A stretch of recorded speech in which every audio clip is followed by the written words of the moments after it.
আসলে কমলাপুর স্টেশন থেকে ট্রেন যেগুলো ছেড়ে যাচ্ছে সেগুলো অন্য রুটে সমাপ্ত যাচ্ছে, তবে উত্তরবঙ্গের যে ট্রেনগুলো আছে বিশেষ করে এখন পর্যন্ত সবচেয়ে বেশি যেটি ভোগান্তির সৃষ্টি করেছে সেটি হচ্ছে নীলসাগর ট্রেন। সকাল 6:15টায় ছিল, সেটি এখন পর্যন্ত আসেনি। কখন ছাড়বে এখন নির্ধারিত কেউ বলতে পারছে না।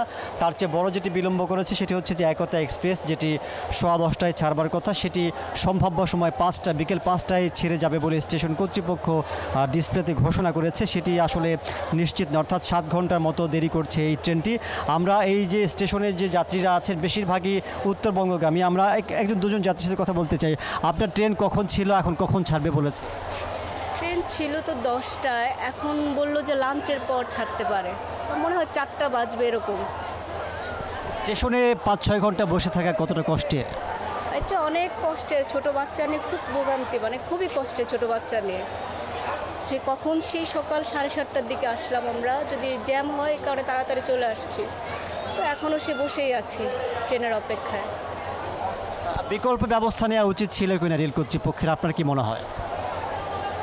এখন হঠাৎ করে হয়ে গেল, এখন ওনারাই কি বিকল্প নেবে।